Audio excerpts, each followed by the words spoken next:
துவா செய்யறது யூதனுடைய பழக்கம். அதை நாங்க செஞ்சோமா?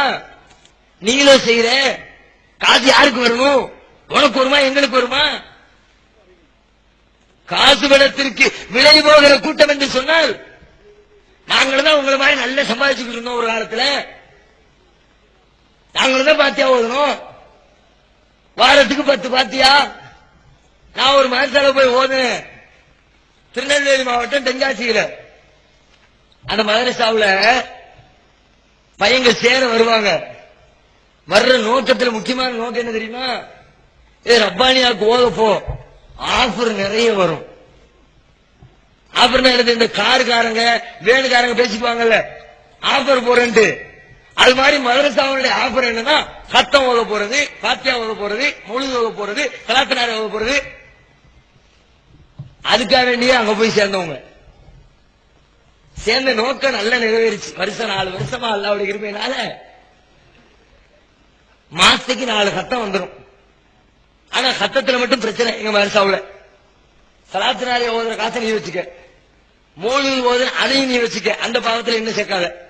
பாத்தியா அதையும் நீ வச்சுக்க, இந்த சத்தத்தை மட்டும் எங்களுக்கு கொடுத்துடணும். அது மதரசாவுக்கு சேர்த்துருவோம்.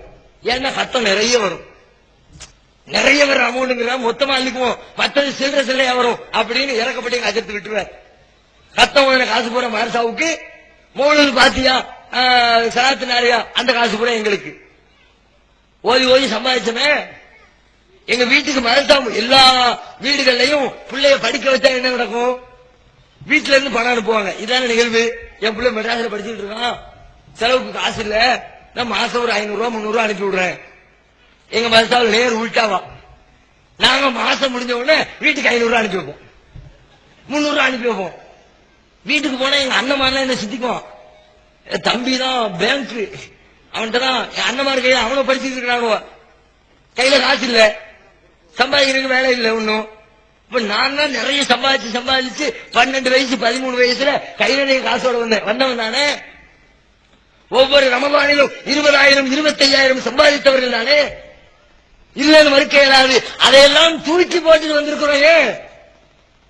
இந்த காசு பணத்தை விட படைத்த ரப்புல் ஆலமீனின் சன்னிதானத்தில் நாளை மறுமையிலே நிறுத்தப்படுவோமே, அப்ப நான் என்ன பதில் சொல்ல முடியும்?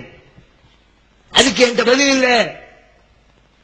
சில மாதங்கள் அப்படியே பைத்தியமா சுத்தேன். தௌஹீது சரின்னு தெரியுது. நான் படிச்சது சுன்னத்துல் ஜமாத்துல, ஓதுனது இது மாதிரி குப்பைகளை. ஆனாலும் தௌஹீது என்னுடைய செவிகளுக்கு எட்டுகிறது.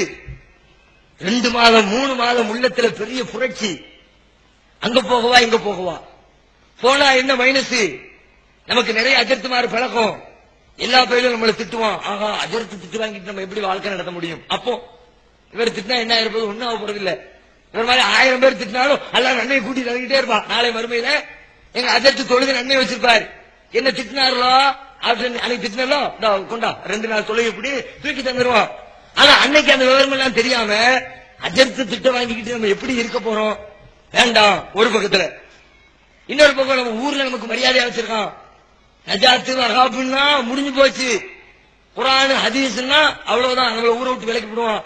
போவா வேண்டாமா? கண்ணியம் குறைகிறது, மரியாதை குறைகிறது. அதை எல்லாத்தையும் விட வருமானம் பறிபோகிறது. அடிவயத்திலே கை வைக்கிற மாதிரி இருக்குது.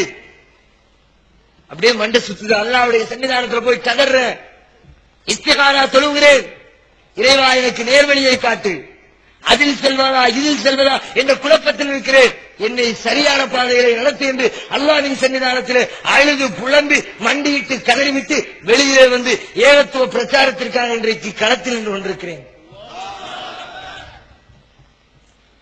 காசு பணம் சம்பாதிக்கணும் உங்களை விட பல வழிகள் எங்களுக்கு நல்லாவே தெரியும்.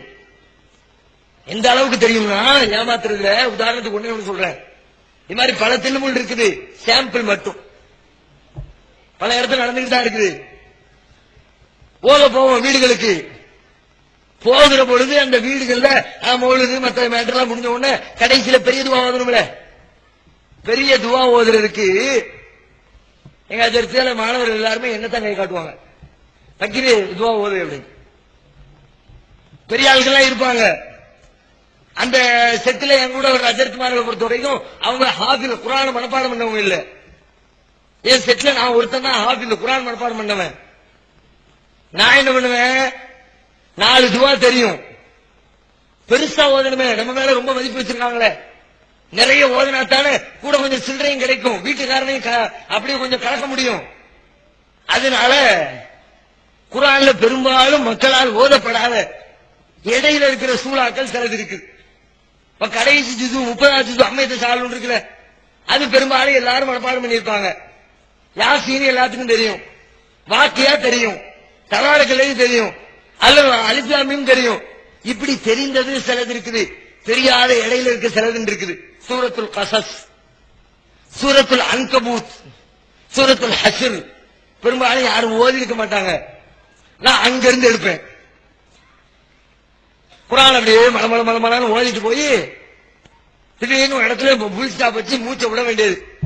சுப்ஹானல்லாஹி அஸ்ரா பிஅப்திஹி இலா மினல் மஸ்ஜிதில் ஹராமி இலல் மஸ்ஜிதில் அக்ஸா ஆமீன் அப்படிமா